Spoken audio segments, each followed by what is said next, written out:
Hello दोस्तों, बहुत बहुत स्वागत है आपका। जैसा कि आप जानते हैं, हमारे YouTube के ऊपर हमारे ज्वाइन सेक्शन में जो है लाइब्रेरी सेक्शन हमारा जो है ऑलरेडी ओपन हो चुका है। उसका वीडियो, इंट्रोडक्टरी वीडियो आप देख चुके हैं। ये वीडियो जो मैं डालने जा रहा हूं, ये वीडियो जो है एक सैंपल वीडियो है उसी बुलेटिन की, हमारी लाइब्रेरी के अंदर से, जो आप लोगों के लिए है, फ्री ऑफ कॉस्ट है। ये इसको आप देखेंगे तो आप समझेंगे कि किस लेवल का कंटेंट वहां पर है। जो कि ये 2020 का वीडियो है, ये 11 अप्रैल 2020 का वीडियो है। इसके अंदर हमने डेटा पॉइंट्स और इंडेक्स के चार्ट और ये और वो कैसे एनालिसिस की हुई है, क्या किया हुआ है, वो सारी चीजें इसके अंदर आप देखेंगे। तो ये एक सैंपल वीडियो है। बाकी जो है आपको बाकी वीडियो सारे चाहिए होंगे और हर महीने ये वीडियो आते जाएंगे।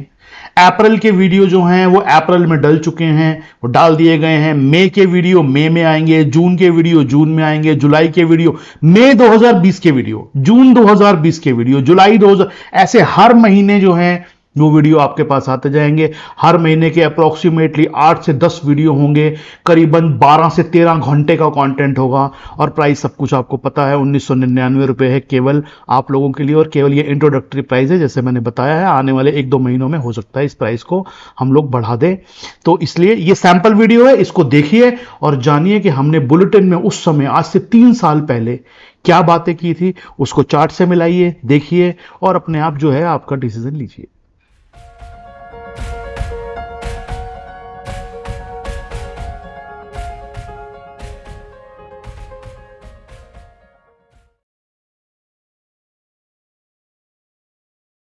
हेलो दोस्तों, बहुत बहुत स्वागत है आपका आज के इस बुलेटिन में। सबसे पहले तो उन दोस्तों का स्वागत कर लूं जो इस हफ्ते नए जुड़े हैं, जो पहली बार जुड़े हैं हमारे साथ, उनका बहुत बहुत स्वागत है। और एक बार उनको फिर याद करा दूं कि यहाँ इस जगह पे जहाँ वो आए हैं, यहाँ बुलेटिन में हमारे यहाँ जो भी एनालिसिस की जाती है उसमें किसी भी तरह की मेरी कोई रिकमेंडेशन नहीं है, ना बाय की, ना सेल की, ना होल्ड की। जो भी स्टॉक्स की बात होती है वो केवल केस स्टडी के पर्पस से होती है। हम एनालिसिस करते हैं कि चार्ट क्या बोल रहे हैं और उसके हिसाब से ये अंदाज़ा लगाते हैं कि इसके आगे की चाल जो है वो क्या होनी चाहिए। और उसको हर हफ्ते 2 बार आता हूँ मैं, उसको हम ट्रैक करते हैं और उसको सीखने की कोशिश करते हैं। और इसी तरह से निफ्टी के लिए भी और बैंक निफ्टी के लिए भी। मुझे आपकी कैपिटल का नहीं पता, मुझे आपके रिस्क एपेटाइट का नहीं पता, मुझे नहीं पता आप कैसे काम करते हैं, आपका ट्रेडिंग का स्टाइल क्या है, आप इंट्राडे के प्लेयर हैं, शॉर्ट टर्म के प्लेयर हैं, स्विंग हैं, इन्वेस्टर हैं, मुझे कुछ नहीं पता। इसलिए जो भी आपका फैसला हो वो अपने आप सोच समझ के लें। यहाँ पर किसी तरह की रिकमेंडेशन बिल्कुल जो नहीं दी जाती है। और जो कुछ लोग शायद टिप के चक्कर में आ जाते हैं उन्हें निराशा होती है यहाँ पर आके। तो आप अगर इस चक्कर में आए हैं तो निराशा आपको भी होगी। यहाँ पे कोई टिप नहीं मिलती है, यहाँ पर हम एजुकेशन पे काम करते हैं और मार्केट की एनालिसिस करते हैं रियल टाइम बेसिस के ऊपर और उसको ट्रैक करते रहते हैं फिर। ठीक है, तो ये समझाना, ये बताना हर बार बहुत ज़रूरी है, क्योंकि हर हफ्ते जो है वो नए दोस्त हमारे साथ में जुड़ते रहते हैं। अब आगे की बात कर लेते हैं। लास्ट जब मैं बुधवार को आया था उस समय हमने बात की थी, और उससे पिछले हफ्ते भी बात की थी जब सोमवार को आया था मैं। उसके बाद बुधवार के बाद तो एक ही दिन की ट्रेडिंग हुई है कुल, तो ज़्यादा काम नहीं हुआ। तो हमने जैसे जैसे जो बात की थी बिल्कुल वैसे ही हुआ है हर कुछ। और अभी चार्ट पे जाएंगे तो आगे की कहानी समझेंगे कि क्या हुआ है, क्योंकि बुधवार के बाद कुल एक दिन का काम हुआ है, तो इसलिए कहानी ज़्यादा लंबी भी नहीं है, लेकिन फिर भी उसको ट्रैक करेंगे और आगे की एनालिसिस करने की कोशिश करेंगे। लास्ट टाइम हमने बात की थी जब हम 8,000 रुपये आसपास थे, क्लोजिंग हुई थी। मैंने आपको कहा था कि यहाँ से ये मार्केट का जो स्ट्रक्चर बता रहा है वो ये बता रहा है कि एक बार ये 9,000 से ऊपर जाने के लिए बिल्कुल रेडी है एकदम। और आपको ये भी कहा था कि अगर गैप अब भी हो जाए बाई चांस 150-200 पॉइंट, क्योंकि उस समय जब मैं रिकॉर्डिंग कर रहा था तो करीबन 80-90 पॉइंट के आसपास एक्सिस निफ्टी ऊपर दिखा रही थी। तो बाद में क्या हुआ कि वो 200 पॉइंट भी हो गई, और उसके बाद में अगले दिन हम खुले 300 पॉइंट ऊपर, थोड़ा करेक्ट करे और फिर उसी दिन हम 10% के आसपास की, हमने 800 पॉइंट के आसपास की रैली देखी, जो कि अनयूजुअल थी। लेकिन इस चीज़ का अंदाज़ा कोई नहीं लगा सकता कि एक ही दिन के अंदर हो जाएगा काम। लेकिन हमने यहाँ पे बात ज़रूर की थी कि अगर 200 पॉइंट गैप अप भी हो जाए तो भी आपको लेना है वहाँ पे इतने गैप अप के बाद भी, क्योंकि ये जो रैली स्टार्ट होगी, ये रैली का टारगेट 9000 के ऊपर आता है, 9000 नहीं आता, 9000 के ऊपर आता है।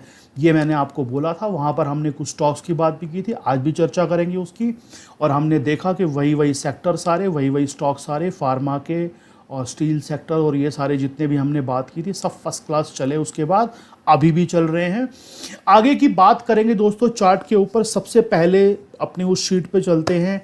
डेटा जो मैं हर बार आपके साथ में शेयर करता हूं, थोड़ी सी बात उसकी कर लेते हैं ताकि एक कॉन्टेक्स्ट सेट हो जाता है हमारा।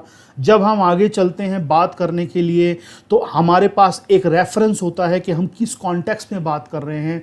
तो ज़्यादा समय को हम वेस्ट नहीं करते हैं। मैं लाइव भी आया था कल, वहाँ बहुत सारी बातें करी हमने, तो यहाँ पे ज़्यादा अपना टाइम नहीं लगाएंगे।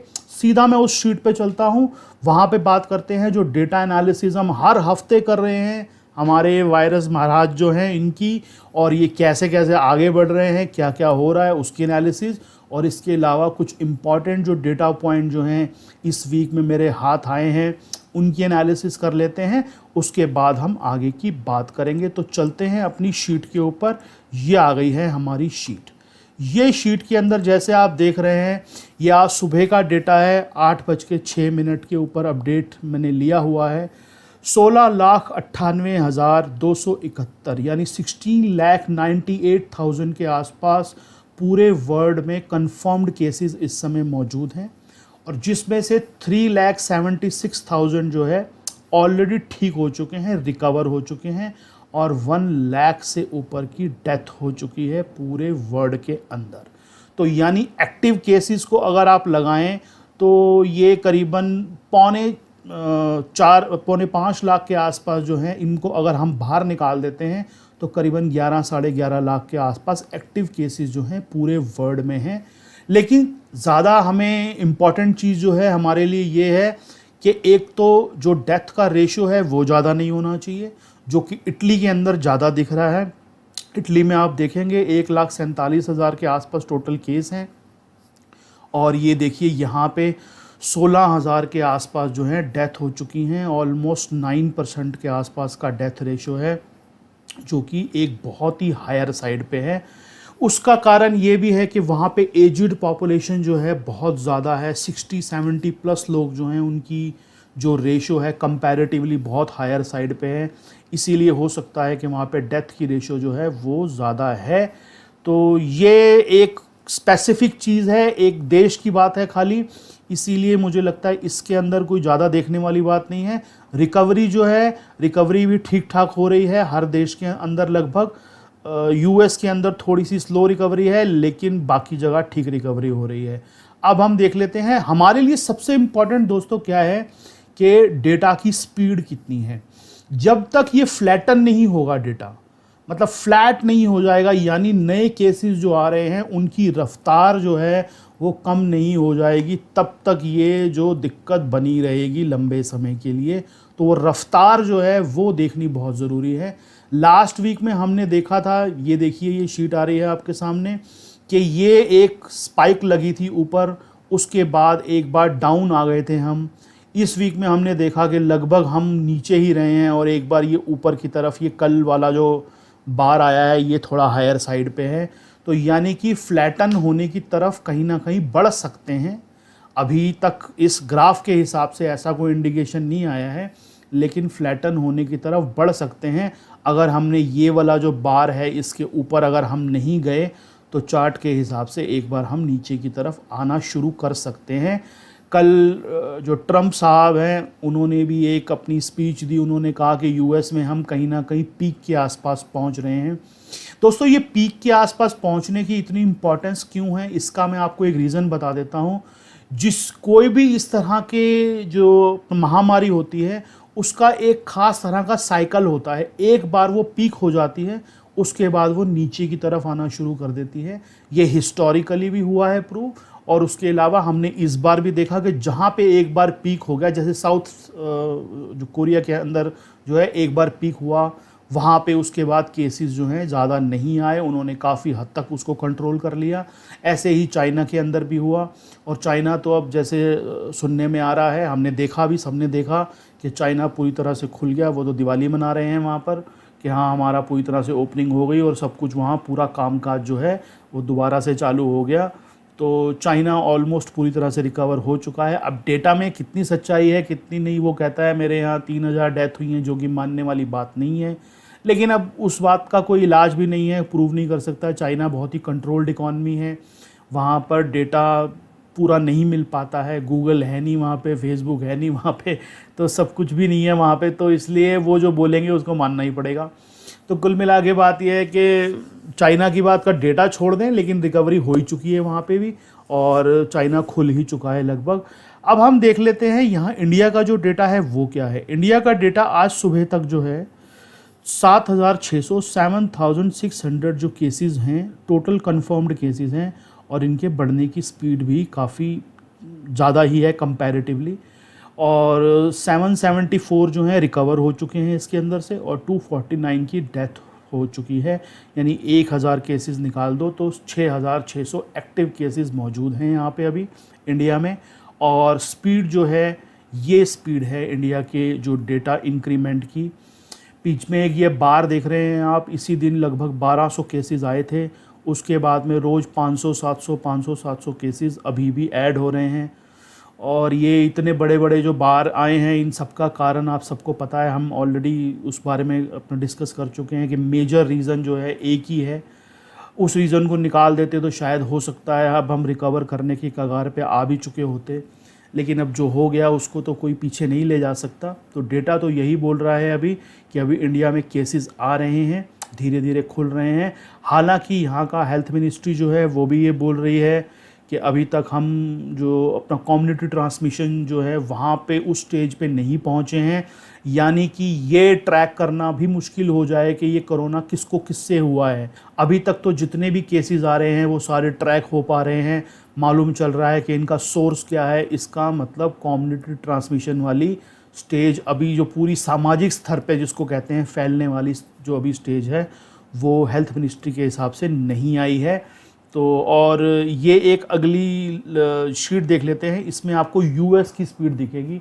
यूएस की स्पीड भी आप देखेंगे जैसे ऊपर की तरफ जा रही है। कल परसों जो पिछले 24 घंटे के जो बार आई हुई है ये आपके सामने आ रही है, ये बार भी हायर साइड पे ही है, लेकिन ये पीकिंग आउट हो सकती है। आने वाले हफ्ते में देखना पड़ेगा। आने वाले हफ्ते के अंदर दोस्तों अगर इस बार के ऊपर की बार नहीं बनी तो इसका मतलब वो ट्रम्प साहब जो कह रहे हैं वो लगभग ठीक है कि यूएस के अंदर केसेस पीक होने शुरू हो गए हैं। अगर बार और ऊपर आती गई तो इसका मतलब अभी भी कहानी वहाँ पे चली रही है लंबी चौड़ी। तो इसलिए कोरोना का जो अपडेट है वो यही है कि यहाँ पर अभी केसेस जो हैं वो आ रहे हैं, और अभी तक कोई भी ऐसी गुड न्यूज़ जिसको बोल सकते हैं वैसी वाली स्थिति नहीं आई है। तो गुड न्यूज़ 2-3 जगह से आई है जिन लोगों ने इसको ठीक कर पाए हैं, जो जैसे अपना साउथ कोरिया की बात आपने की, मैंने चाइना की बात की, 1-2 देश और हैं सिंगापुर जैसे जिन्होंने इसको कंट्रोल कर लिया है, और कंट्रोल किया भी उसी से ही है जो अभी हम घर बैठे हैं सारे, यानी लॉकडाउन करके। लॉकडाउन का हिंदुस्तान के अंदर काफ़ी लोग हैं ऐसे जो अभी भी पालन पूरी तरह से नहीं कर पा रहे हैं, और कुछ लोग तो उनका दिमाग ही ख़राब है, और कुछ लोग जो हैं वो पता नहीं इसको हल्के में ले रहे हैं शायद। लेकिन कोई भी कारण रहा हो, इतनी बड़ी जो पॉपुलेशन है उसके अंदर फिर भी अगर देखा जाए तो 90% लोग जो हैं वो पालन हो रहा है उसका सही ढंग से। ये भी एक मुझे लगता है बहुत बड़ी बात है। मतलब 130 करोड़ 40 करोड़ की पॉपुलेशन के अंदर 90% लोग भी अगर मान रहे हैं तो ये भी बहुत बड़ी बात है। तो लेकिन वो जो 10% 5-7% लोग हैं एक्चुअली वही सारा खेल जो है वो ख़राब करेंगे अगर कल को कोई दिक्कत आई, क्योंकि ये जो वायरस है ये इसके फैलने की स्पीड बहुत ज़्यादा है, तो कहीं ना कहीं उसकी वजह से दिक्कत आ सकती है। आगे आगे इसको देखते रहेंगे क्या हो रहा है। ये है हमारी इसकी अपडेट वायरस वाली। एक मैंने पिछली बार आपसे शेयर किया था कि बहुत सारी कंपनियां, बहुत सारे देश इसकी दवाई बनाने में, एंटीडोट बनाने में या वैक्सीन बनाने में चालू हो गए हैं। एक दो एग्जाम्पल भी दिए थे पिछली बार आपको। एक ये ऑस्ट्रेलिया की रिसर्च जो फर्म है उन्होंने भी कहा है कि उन्होंने एक इस तरह की दवाई जो है वो ढूंढ ली है जो 48 घंटे के अंदर उसका एक बार उसको मार देती है अपना वायरस को, या उस पर कंट्रोल कर देती है, उसको फैलने से रोक देती है। इस तरह के क्लेम किए जा रहे हैं। कितना सच कितना झूठ वो एक बार इसकी टेस्टिंग होगी उसके बाद पता चलेगा, लेकिन अभी वो क्लेम कर रहे हैं इस तरीके के। और ये एक मैंने लास्ट टाइम आपको जो दिखाया था। एक ये स्लाइड और है, इसके अंदर ये देखिए आप कि इसके अंदर कितनी चीज़ों पे, कितने देशों में कितनी जो कंपनियां हैं वो इसकी वैक्सीन के लिए और एंटीडोट के लिए ट्रायल कर रही हैं, और वो कौन कौन से फेज़ में हैं सारे ट्रायल, वो इसके अंदर आपकी स्क्रीन पे आ रहा है। हमको ये जानना ज़रूरी नहीं है कि स्पेसिफिक कौन सी कंपनी क्या कर रही है। मैं डॉक्टर तो हूँ नहीं, ना आप डॉक्टर हो, ना हमें समझ में आएगी ये क्या लिखा हुआ है। लेकिन हमें ये जानना ज़रूरी है, ये शीट मैंने इसीलिए दिखाई है आपको, ये स्लाइड इसीलिए दिखाई है कि पूरे वर्ल्ड के अंदर जो भी कंपनियां हैं अच्छी, जो फार्मा कंपनियां, फार्मास्यूटिकल कंपनियां या रिसर्च कंपनियां, वो सारी की सारी पूरा जोर लगा रही हैं अपना कि कहीं ना कहीं इस चीज़ के ऊपर कहीं ना कहीं कुछ ढूंढ लिया जाए और ट्रीटमेंट इसका किसी ढंग से निकाल दिया जाए। वही वाली बात है जैसे मैंने पहले कहा था कि अगर लाइट सबकी गई है तो सारे कोशिश करेंगे तो जल्दी आ जाएगी। तो कोशिश सारे कर रहे हैं, ये खाली हमारी दिक्कत नहीं है, पूरे वर्ल्ड की दिक्कत है, और पूरा वर्ल्ड जो है इसके पीछे पड़ा हुआ है बुरी तरीके से। तो कहीं ना कहीं ये ढूंढ के निकाल लेंगे इसकी कोई ना कोई। और आप देख रहे हैं यहाँ पे कोई फ़ेज़ 2 में चल रहा है, कोई फ़ेज़ 3 में चल रहा है, कोई फ़ेज़ 4 में आ चुका है। तो ये सारी कंपनियां कहीं ना कहीं अपनी तरफ से कोशिश कर रही हैं कि कोई कारगर जो दवाई है इसकी कोविड की वो निकाल ली जाए जिससे फ़ायदा मिले। ये मैंने आपको लास्ट टाइम बताया था कि यूके के अंदर भी ऑलरेडी ट्रायल जो हैं वो शुरू हो चुके हैं इसके, और वहाँ पर भी वो कह रहे हैं कि आने वाले 2-4-6 महीने के अंदर हम इसको पूरी तरह से एक बार ट्रायल फेज़ जो है इसका ख़त्म कर पाएंगे, और शायद नेक्स्ट ईयर के आसपास हम इसकी वैक्सीन को कोई इलाज निकाल दें। लेकिन उससे भी पहले, जैसे हमने पिछली बार बात की थी, यूएस की ये एक यूनिवर्सिटी है, उसने ऑलरेडी बोल दिया है कि कोविड-19 की वैक्सीन उसने तैयार कर ली है, और उसने रैट्स के ऊपर ऑलरेडी इसको ट्रायल करके देख लिया है, जो बिल्कुल ठीक है। ह्यूमन ट्रायल जो है इसका स्टार्ट होने वाला है। वैसे इसके 3 फेज़ होते हैं, पहले रैट्स के ऊपर होता है, उसके बाद ये मंकीज़ के ऊपर होता है, उसके बाद ह्यूमन के ऊपर होता है। लेकिन इन्होंने कहा है कि ये रैट्स के से सीधा ह्यूमन पे आएंगे, क्योंकि ये जो रिसर्च है ये इनकी आज की नहीं है, बहुत पुरानी रिसर्च कर रहे हैं ये, और ये कह रहे हैं कि हमें पूरा मतलब विश्वास है कि ह्यूमन के ऊपर ये 100% जो है काम करेगी। लेकिन इसमें भी 2 से 3 महीने 4 महीने लगेंगे ह्यूमन ट्रायल जो हैं, क्योंकि पेशेंट तो भी बहुत सारे हैं तो उनके ऊपर ट्रायल करना भी आसान है।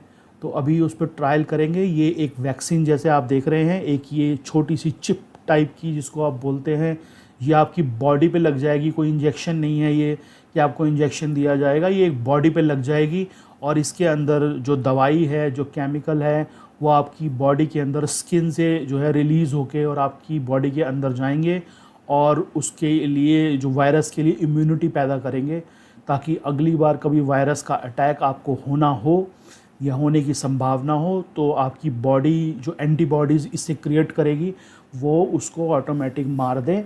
जैसे हम बाकी वैक्सीन लगाते हैं, चाहे मलेरिया की हो, चाहे बाकी चिकन पॉक्स की हो, वो इसलिए लगाई जाती हैं कि कभी अगर होने का अंदेशा हो तो हमें ना हो। उसके लिए एक इलाज होता है कि पहले से ही इसको दे दिया जाए, ये वैक्सीन इसलिए होती है। तो ये सारी चीज़ें चल रही हैं।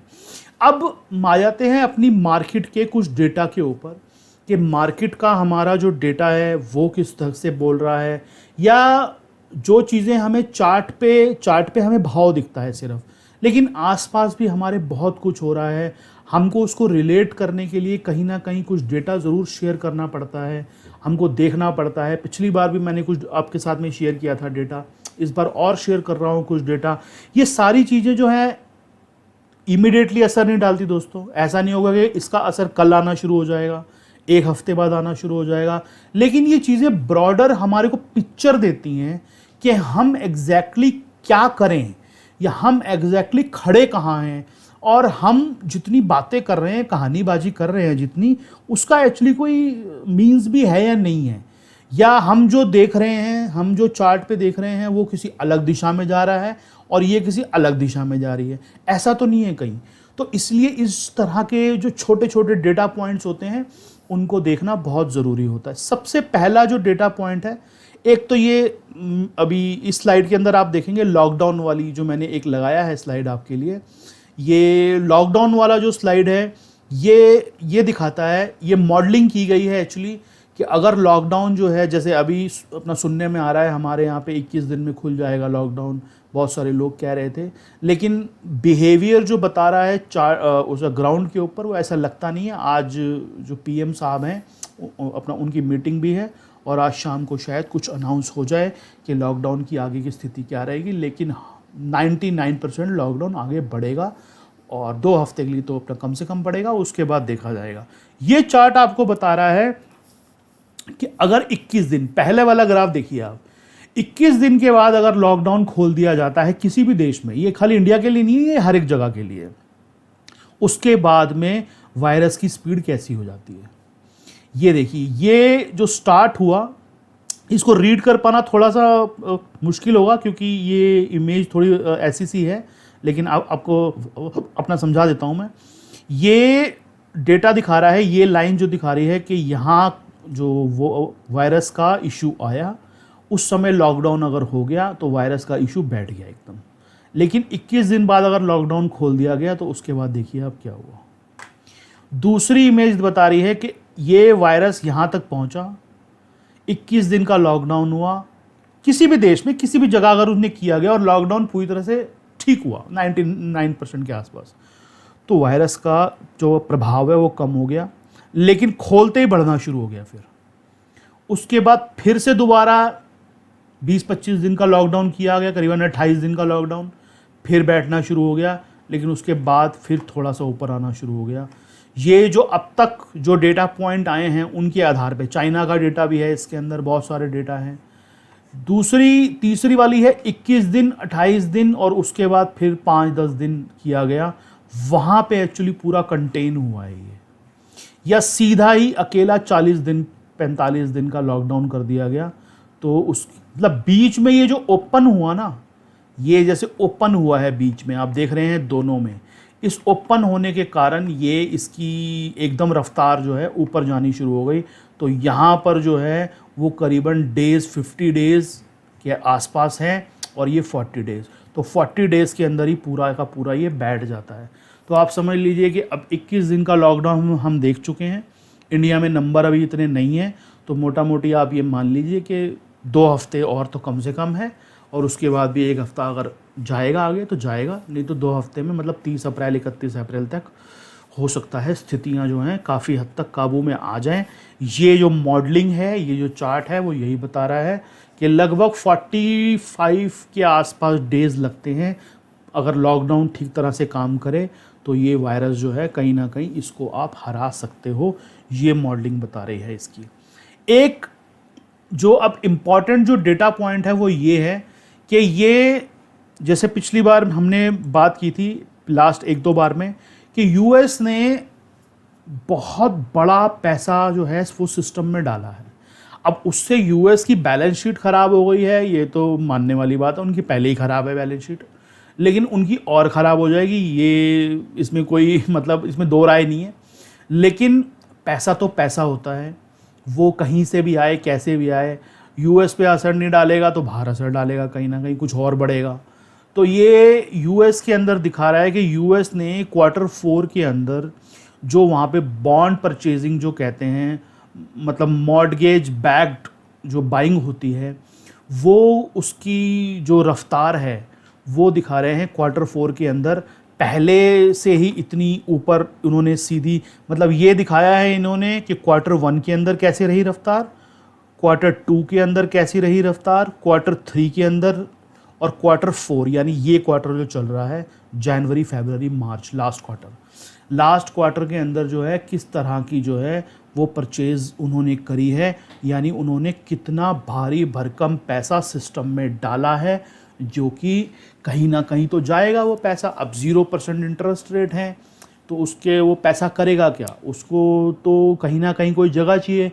जब आपको पता है आप बैंक से पैसा लेने जा रहे हो और बैंक आपको 0% में पैसा दे रहा है, तो आपको लगता है कि जहां मुझे 2% रिटर्न भी मिले तो बहुत है, क्योंकि मुझे तो 0% में मिला हुआ पैसा। तो वो पैसा कहीं ना कहीं कोई ना कोई असेट क्लास ढूंढना शुरू कर देता है जहां पर उसको इनकम आनी शुरू हो जाए, थोड़ी बहुत भी। अगर 2-3% भी आती है तो भी चलता है उसको, क्योंकि पैसा जीरो में मिल रहा है। ये चार्ट जो यूएस का दिखा रहा है वो ये दिखा रहा है कि बहुत ही भारी भरकम बॉन्ड जो हैं वो यूएस ने खरीदे गए हैं, और Q4 के अंदर लगभग $1 ट्रिलियन के आसपास पैसा जो है डाला गया है सिस्टम के अंदर। अब इस पैसे का असर जो है वो क्या होगा? मैंने आपको पहले ही कहा था कि मार्केट के अंदर पैसे की कमी शायद बाकी देश ना होने दें, क्योंकि वो भी जानते हैं कि इस समय अगर पैसे की कमी होने दी गई तो कहीं ना कहीं पूरा वर्ल्ड खतरे में आ जाएगा। और इसका एक माइनस पॉइंट हो सकता है आने वाले समय में ये हो, वो अभी नहीं होगा जल्दी से, लेकिन आने वाले समय में ये हो कि इन्फ्लेशन बढ़ जाए, क्योंकि सिस्टम में जब आप इतना पैसा ठूस देते हो तो कहीं ना कहीं उससे इन्फ्लेशन के ऊपर असर आना शुरू हो जाता है। लेकिन उसकी बात आगे करेंगे, आगे आगे जैसे जैसे स्थितियाँ जो हैं साफ़ होती जाएं। इंडिया खैर उस कैंप में नहीं आता, इंडिया की पहले इन्फ्लेशन अभी भी ठीक ठाक चलती रहती है। इंडिया ने इतना पैसा डाला भी नहीं और इन पे इतने पैसे हैं भी नहीं। न डालने वाली बात तो अलग, इन पे हैं भी नहीं इतने, तो डालेंगे क्या? तो वो यूएस वाले हैं जो छाप छाप कर डाल सकते हैं, इंडिया वाले इतने पैसे डाल भी नहीं सकते। तो कुल मिला के कहानी ये है कि पूरे वर्ल्ड में जहाँ से पैसा घूमता है, जो एक्चुअली इंजन है पूरे वर्ल्ड का, वो पैसा ठूस रहा है पूरे सिस्टम के अंदर। और जिस दिन ये जो इशू चल रहा है, वो इशू जब रिजॉल्व होने की कगार पे आएगा, या ऐसी सी फीलिंग होगी कि वो इशू रिजॉल्व हो रहा है, वहाँ पर बहुत बड़ी जो है चालें हर असेट क्लास में आ सकती हैं। ये मॉर्गन स्टैनले का एक जो MSCI का जो रीएडजस्टमेंट होता है, एक ये न्यूज़ पीछे आई थी करीबन 7 अप्रैल को, कि MSCI जो है वो अपनी जो इंडिया की जो वेटेज है वो MSCI इंडेक्स के अंदर वो बढ़ा सकता है, क्योंकि इंडिया जो है काफ़ी स्टॉक्स के अंदर जो FIs की लिमिट है उनको बढ़ाने की तैयारी कर रहा है। तो इससे 7.1 बिलियन का इन्फ्लो इंडिया के अंदर होने की संभावना है आने वाले समय में। और MSCI जब भी वेटेज किसी देश की ऊपर नीचे होती है तो उससे एक जो अपना पैसिव सेलिंग की जिसको बोलते हैं, जो अपना फंड में लगा के रखते हैं पैसा, जो इसको ट्रैक करते हैं, इसके सामने लगाते हैं पैसा पूरे वर्ल्ड के जो फंड हैं, उनकी बाइंग या सेलिंग आती है, उससे फ़र्क ज़रूर पड़ता है थोड़ा बहुत। तो अगर MSCI की रीएडजस्टमेंट होती है आने वाले समय में, तो इंडिया को इसका बहुत बड़ा फ़ायदा जो है मिलने वाला है, मिल सकता है। ये न्यूज़ एक बहुत इम्पॉर्टेंट न्यूज़ है जिस पे हमारे को देखते रहना बहुत ज़रूरी है। एक डेटा और शेयर करता हूँ आपसे। ये डेटा एक्चुअली मुझे मेरे हाथ लगा पीछे, ये मेरा अपना डेटा नहीं है, किसी और ने शेयर किया था, लेकिन मुझे अच्छा लगा तो मैंने देखा उसको। ये डेटा है, ये देखिए, ये डेटा बता रहा है कि जैसे 2009 के अंदर क्या हुआ, 2007, 8, 9 के अंदर वहाँ पर भी इतना बुरा हाल था, इतना मतलब लोग सोच नहीं सकते थे, और जिस तरह की हालत थी, फाइनेंशियल क्राइसिस था और ये था वो था, तो इतनी बुरी हालत थी कि लोग सोच ही नहीं पा रहे थे, और लोग ये मान पा नहीं रहे थे ये कि हाँ कभी कुछ अच्छा भी हो सकता है शायद आने वाले कुछ समय में। या वो ये मान रहे थे कि इसको तो अभी 2-4-5 साल लगेंगे, ये तो इतनी ज़्यादा ख़राब हो चुकी है हालत। क्योंकि लीमैन ब्रदर जैसे बंदे जो उस तरह के जैसे बड़े हाथी जिसको बोलते हैं, वो उनकी हालत जब ख़राब होनी शुरू हो गई तो पूरे वर्ल्ड में एक तरह से वो झील जो है, वो पैसे की झील सूख गई पूरी। तो ज़्यादातर लोगों को ये लगा कि अब मार्केटें अल्टीमेटली तो ठीक होती हैं कभी ना कभी, लेकिन इसको बहुत लंबा समय लगने वाला है। लेकिन ये डेटा जो है, ये जो बता रहा है, वो बता रहा है कि 2009 के अंदर 66% जो कंपनियां हैं, 66% जो कंपनियां हैं, वो 3 महीने में डबल हो गई थी, और 62% जो कंपनियां हैं अगले 20 महीने में 4 गुना हो गई थी। मतलब उस क्राइसिस के बाद, जब उस समय जब लोगों को लग रहा था कि ये चीज़ आने वाले 3-4 साल तक भी ठीक नहीं होने वाली, क्योंकि इतना बड़ा झटका, इतना बड़ा पूरे सिस्टम को लगा है, तो वो आसानी से रिकवर नहीं होने वाला। अगले 20 महीने में 62% जो कंपनियां हैं वो 4 गुना हो गई थी और 66% कंपनियां 3 महीने में डबल हो गई थी उस दौरान। तो और इसका एक जो लाइन निकलती है जो मैं हमेशा अपने एमटी में भी शेयर करता हूँ कि market love doing the unthinkable. मतलब मार्केट को सरप्राइज देना हमेशा अच्छा लगता है। मार्केट हमेशा ऐसा काम करती है जिसमें आप हैरान रह जाओ, जो आपने कभी सोचा भी ना हो, जो आप मान ही ना सकोगे ऐसा कभी हो सकता है। मार्केट हमेशा वो काम करती है जिसके बारे में 95% लोग इमेजिन भी ना कर पा रहे हों, वो काम मार्केट को करने में बड़ा मज़ा आता है। और मार्केट हमेशा वो काम करती है जो अनइमेजिनेबल हो।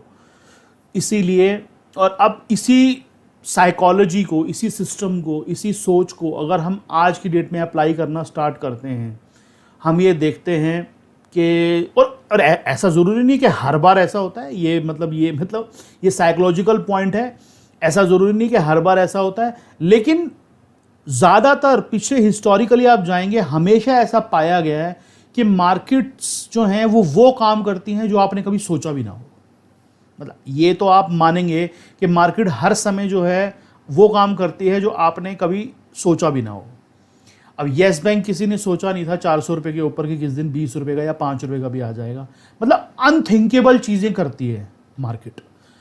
ऐसे ही अगर आज की डेट में हम अगर इस सोच को लगाते हैं तो आप सोचिए, आज की डेट में कोई भी एक आदमी पूरी स्ट्रीट के ऊपर आप जाके पकड़ लें और उसको आप अगर ये बोलें कि मार्केट 6000 जाने वाली है, 7000 जाने वाली है, तो वो ऐसा नहीं है हैरान होगा। मतलब ऐसा कुछ नहीं है, उसे कोई हैरानी नहीं होगी, बल्कि वो कहेगा हाँ बिल्कुल ठीक कह रहे हो, मैं तो हर बार कह रहा हूँ, मानते ही नहीं है। देखो सुनील जी तो वो ऐसे कहेगा। और आप उसे ये कहोगे, मतलब उसे मतलब किसी भी आदमी को कि हाँ भैया इतना बुरा हाल हुआ है, 2-3 साल तो इकॉनमी उठती नहीं बिल्कुल भी। वो मतलब हर आदमी जिसको इकॉनमी की समझ 1 रुपये की भी नहीं है ना, वो भी कहेगा हाँ बिल्कुल ठीक कह रहे हो सर, अब 2-3 साल तो बहुत बुरा हाल रहने वाला है। अब ये जो स्ट्रीट के ऊपर जो सेंटिमेंट है ना, स्ट्रीट के ऊपर ये जो सोच है, मार्केट इस सोच को काटती है कहीं ना कहीं। वो करती है जो आपने सोचा भी नहीं होता। मैंने एक बार अपने लाइव स्ट्रीमिंग में भी शेयर किया है, 2008 की जो प्रॉब्लम है उसका मेन जो एपिसेंटर था, उसकी जो मेन जो जड़ थी वो यूएस थी। उस जो एपिसेंटर था उसकी जो जड़ थी वो यूएस थी। और उस समय लगभग मतलब इंक्लूडिंग मी, मतलब हर आदमी को ये लग रहा था कि यार बहुत बुरा हाल हो गया। और यूएस तो और मतलब किसी एक आदमी को अगर आप पूरे वर्ल्ड में पकड़ के ये बोल देते उस दिन कि आने वाले 10 साल के अंदर, मतलब 2009 से आने वाले 10 साल के अंदर पूरी दुनिया के अंदर सबसे अच्छा अगर परफॉर्मेंस आएगा तो वो यूएस के अंदर आएगा, वो आपके नाम का वारंट निकलवा देता। मतलब इतनी ऐसी बात थी वो कि मतलब कोई आदमी, एक आदमी नहीं मानता, एक आदमी पूरी दुनिया में ढूंढ नहीं सकते थे, आप मान लेता वो। लेकिन आज 10 साल बाद हम देख रहे हैं कि वो सच है, वो सच हो गया। पूरे जिस प्रॉब्लम की जड़ जो देश जड़ था उसकी, और जहां लग रहा था कि ये खत्म है और रिकवरी नहीं आने वाली 2-3-4 साल तक, उस देश ने सबसे अच्छी परफॉर्मेंस की।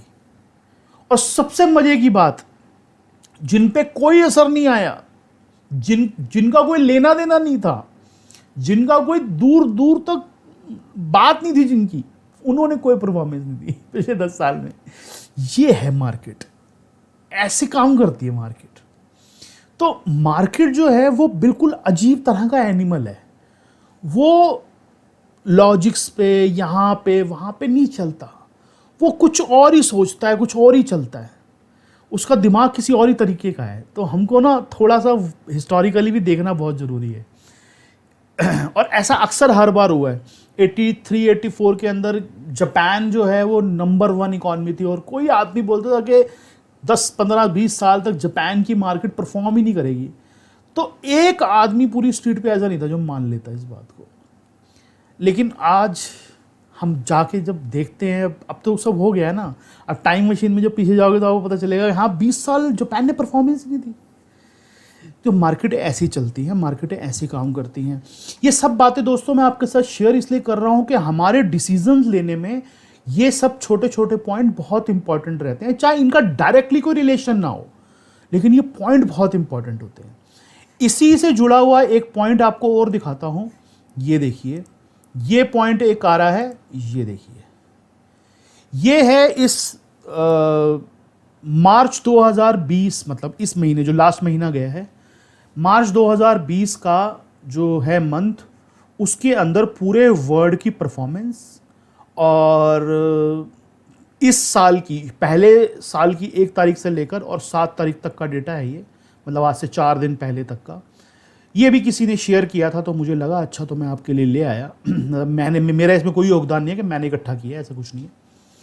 तो ये चाइना की परफॉर्मेंस जो है वो सबसे बेटर रही है, जबकि चाइना के अंदर ये शुरुआत हुआ था वायरस। अब आप देख लीजिए, यूएस के अंदर जहां सबसे ज़्यादा है, नैस्डैक की परफॉर्मेंस ये है 7.6% माइनस है Y2, मतलब ईयर टू डेट, पहले दिन से लेकर आज तक। और मार्च में गिरा है वो करीबन 10-11%, सिर्फ मार्च में। ये हमारा इंडिया देखो कहाँ है, ये रहा सेंसेक्स नीचे पड़ाई। ना तो हमने फैलाया, ना हमारे पास है इतना, फिर भी हमारी हालत देखो। मार्च के अंदर हम 30% गिर गए हैं, और YTD मतलब ईयर टू डेट जो है हम 31% नीचे हैं।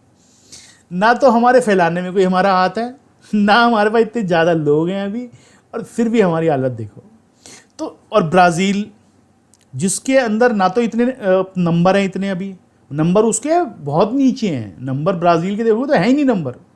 और सबसे अच्छी मार्केट, एक्चुअली सबसे अच्छी जो बाज़ार हैं, इससे पहले वही था पूरे वर्ल्ड के अंदर। अगर कोई एक बाज़ार था सबसे अच्छा, और जिसका चार्ट भी सबसे अच्छा है, मैंने कई बार शेयर किया है यहाँ पे, उसके अंदर देखो सबसे ख़राब परफॉर्मेंस है। अब ये पैरामीटर नहीं है, ये परफॉर्मेंस जो है ना पैरामीटर नहीं है। इसको मैं क्यों दिखा रहा हूँ आपको, उसका कारण क्या है। आज आप ईयर टू डेट 24% गिर चुके हो, और 26% इस महीने में गिर चुके हो, और जो लोग ये नहीं गिरे, तो अब हमारे गिरने की कितनी संभावना है इससे नीचे, जबकि हमारा ना लेना ना देना ना कुछ, हमारे गिरने की कितनी संभावना है। तो रेट ऑफ चेंज जो है ना, वो यहाँ पर हमारी फेवर में जाता है। मार्केट हमेशा रेट ऑफ चेंज पे रिएक्ट करती है, जैसे आपको मैं कई बार शेयर कर चुका हूँ अपने यूट्यूब पे। चेंज पे रिएक्ट नहीं करती, रेट ऑफ चेंज पे रिएक्ट करती है, मतलब यहां से कितना इंक्रीमेंट हो सकता है ऊपर या नीचे। चेंज आज 6 वाला, आज अगर ये 6.7% वाला 12% हो जाए, तो यानी कि ये 50% है अप हो गया। और हम अगर 24% वाले यहां से 30 हो जाएं, तो हम केवल 6% गिरे, मतलब टोटल में। तो रेट ऑफ चेंज किसका ज़्यादा है, रेट ऑफ चेंज है इसका ज़्यादा, ये ऊपर वाले का, हमारा ज़्यादा नहीं है, तो इसलिए हमको फ़र्क नहीं पड़ेगा। तो रेट ऑफ चेंज के ऊपर रिएक्शन होता है, इसीलिए हम पहले ही नीचे पटरी पे हैं, इससे ज़्यादा नीचे जाने की लगता है संभावनाएं कम है। एक ये साइड में आप लिखा हुआ देख रहे हो एक डेटा, और ये अपना एक्सिस जो कैपिटल है उन्होंने शेयर किया इस हफ्ते, काफ़ी इंपॉर्टेंट डेटा है, कहीं से आया मेरे हाथ में, तो मैंने आप लोगों के लिए ले आया, क्योंकि काफ़ी लोग जो हैं ऑनलाइन या इधर उधर कई बार देख नहीं पाते, ढूंढ नहीं पाते इस तरह का डेटा। तो मेरी जिम्मेदारी है कि अगर कोई अच्छी चीज़ है तो उसको आपके साथ शेयर किया जाए।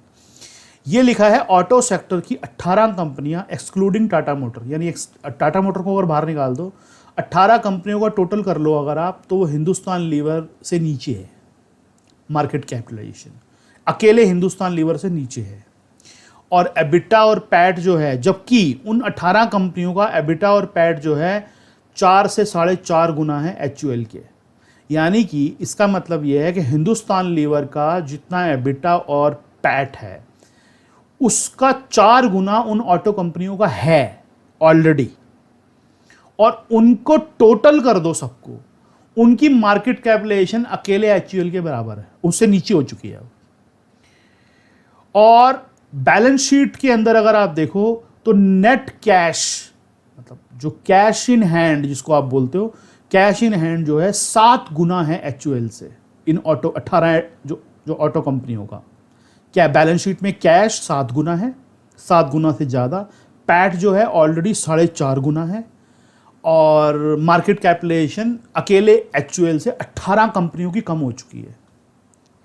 अब दोस्तों एक बात बताऊं आपको, ये इतना भयंकर डेटा है ना, ये इतना भयंकर डेटा है ये आपको बताएगा कि मार्केट किस तरह से डिवाइडेड हो चुकी है। ऐसा डेटा मैंने आज से 5 साल पहले देखा था।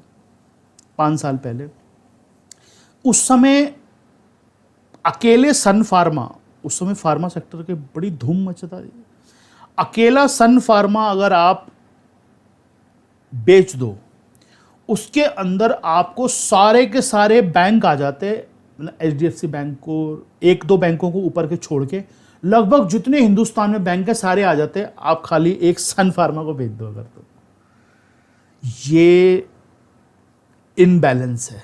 मार्केट इसको कभी बर्दाश्त नहीं करती। आपने देख लिया सन फार्मा 1200 रुपये का 300 रुपये में आ गया, और वो सारे बैंक उस दिन 5 साल पहले आप जाओ वहाँ से कई गुना हो गए वो सारे बैंक, चाहे प्राइवेट हो। और बाकी ये जो PSU हैं, ये तो बेचारे, इनकी तो किस्मत वैसी ही ख़राब है, तो ये चलते चलाते नहीं हैं। तो प्राइवेट वाले जितने बैंक हैं पिछले 5 साल में कई गुना हो गए थे। अब करेक्शन भी नीचे है तो एक अलग पार्ट है। तो इसलिए ये इनबैलेंस है। ये इनबैलेंस जब भी हो जाएगा, आज की डेट में हिंदुस्तान लीवर की जो वैल्यूएशन है, मतलब अजीबोगरीबी वैल्यूएशन है उसकी। और आप देखो, मैं उसको कुछ नहीं कह रहा, चलो उसकी वैल्यूएशन है, उसके पास क्वालिटी है, ये है वो, और सबकी करेक्शनें आती है ज़िंदगी में, उसकी भी आएगी, अभी आएगी, तब आएगी, वो हो जाएगी जिस दिन शुरू, पता चल जाएगा। लेकिन ऑटो कंपनियों की आप बताओ, ये जो डेटा है ये बता रहा है कि इस समय मतलब स्क्रीमिंग बाय जिसको कहते हैं, स्क्रीमिंग बाय, मतलब मुंह में पानी आ जाए टाइप वाले बाय, कि ऐसी रेटों पे मिल रहे हैं जिस रेटों पे बड़े टाइम फ्रेम की इन्वेस्टमेंट की जाती है, बड़े टाइम फ्रेम की, जहाँ आपको 5 साल 10 साल इन्वेस्टमेंट करनी हो, जहाँ आपको रेट मिले। मतलब आप अगर आज एक स्टॉक, कोई भी स्टॉक हो सकता है, 40 रुपये का, 50 रुपये का, 100 रुपये का एक स्टॉक उठा लो, और आप 5 साल बाद जाके देखो वो स्टॉक आपका 1000 रुपये में काम कर रहा हो। तो ऐसे वाले रिटर्न तब मिलते हैं जब ऐसी जगहों पे माल उठाए जाते हैं और उनको रखा जाता है पेशेंस के साथ। तो ऑटो सेक्टर पिछले 1.5-2 साल से काफ़ी बुरी हालात में था। आने वाले 6 महीने साल और रह सकता है, इसमें कोई दिक्कत वाली बात नहीं है, और यहाँ से थोड़ा बहुत नीचे भी जा सकता है, इसमें भी कोई दिक्कत वाली बात नहीं, क्योंकि अगर इतने बड़े टाइम फ्रेम की बात है तो उसके अंदर कहीं ना कहीं कुछ हो सकता है। लेकिन कुल मिला के ये डेटा बता रहा है कि मार्केट में इनबैलेंस हो चुका है, और इनबैलेंस खाली ऑटो कंपनियों में नहीं है, इनबैलेंस बाकी बहुत जगह भी है। स्मॉल कैप के अंदर आप चले जाओ या मिड कैप के अंदर चले जाओ, और ये लार्ज कैप जो कंपनियां हैं इनकी तो क्वालिटी है, लेकिन उसके प्राइसिंग भी हैं बहुत हायर साइड पे। तो ये इनबैलेंस मार्केट ठीक करेगी आने वाले समय में, हम देखते रहेंगे। हम धीरे धीरे बता रहे हैं आपको किस तरह की इनबैलेंस हो रहे हैं और किस तरह की चीज़ें चल रही हैं। और आज भी ये वाला पार्ट हमारा अभी बहुत लंबा हो गया तो इस बार का जो हमारा बुलेटिन है वो भी थोड़ा लंबा जाएगा, 2 पार्ट में जाएगा। अब मैं आपको सीधा एक बार चार्ट पे ले चलता हूँ। उससे पहले आपको एक बार ग्राफ पे दिखा देता हूँ कि जो हम बात कर रहे थे कि किस तरह से चल सकती हैं चीज़ें, या वी शेप रिकवरी या किस तरह से चल सकती हैं, वो चीज़ें कैसे चलती हैं वो दिखा देता हूँ, फिर हम चार्ट पे चलेंगे। तो ये दोस्तों हम आ गए हैं अपने ग्राफ के ऊपर। जैसे मैंने आपको लास्ट टाइम कहा था कि मैं आपके साथ में शेयर करूंगा कि जो रिकवरीज होती हैं उनकी किस टाइप की होती है, प्राइस और टाइम कैसे काम करता है, तो उसकी थोड़ी सी हाईलाइट इस पे देख लेते हैं।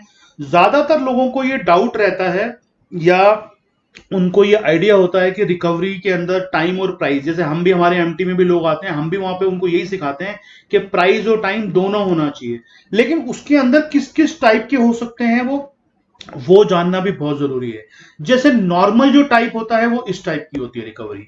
जैसे ये एक ट्रेंड चल रहा है, इसके अंदर ये एक टॉप लगा, तो इस टॉप के बाद ये स्टॉक ऐसे आएगा, ऐसे खड़ा रहेगा, ऐसे खड़ा रहेगा, और किसी दिन ऐसे चल देगा। तो इसके अंदर ये वाला हिस्सा जो है ये हो गया प्राइस, और ये वाला हिस्सा हो गया इसका टाइम। ये एक नॉर्मल कोर्स ऑफ एक्शन होता है जिसके हिसाब से चीजें चलती हैं। दूसरा कोर्स ऑफ एक्शन होता है कि कहीं ना कहीं वो प्राइस बहुत तेजी से नीचे आ जाए। जैसे आपको दिखाता हूं मैं कि प्राइस जो है, कई बार क्या होता है कि प्राइस बहुत तेजी से नीचे आ गया, ऐसे जैसे 2008 के अंदर हुआ था, या एक बार हमने देखा पहले 2006 के अंदर भी हुआ था। उसके अंदर होता क्या है, 2008 के अंदर हालांकि अलग हुआ था, लेकिन ये 2006 की स्टोरी बता रहा हूं आपको। इसके अंदर क्या होता है, ये करेक्शन आई, ये करेक्शन के अंदर ऐसे काम करेगा, ऐसे काम करेगा, ऐसे काम करेगा, ऐसे काम करेगा, ऐसे काम करेगा, ऐसे काम करेगा, ऐसे ऐसे ऐसे निकल जाएगा, मतलब दोबारा वापिस एक बार घूम के भी वापिस नहीं आएगा दोबारा। ये रिकवरीज जो हैं, जो इस तरह की रिकवरीज जो हैं, वो जो नॉर्मली बुल मार्केट के अंदर, जो बहुत बड़ी बुल मार्केटें होती हैं उनके अंदर होती है। अब इसके अंदर भी देखोगे तो इसने ये हाई काटने में काफी समय लगाया, प्राइस वाइज करेक्शन हो गई ये, और यहां से आप लोगे तो ये टाइम वाइज करेक्शन हो गई। तो ये है टाइम और ये है प्राइस। जो हाई काटने के अंदर इसने इतना टाइम लगा दिया, तो इसको हम टाइम वाइज करेक्शन कहते हैं।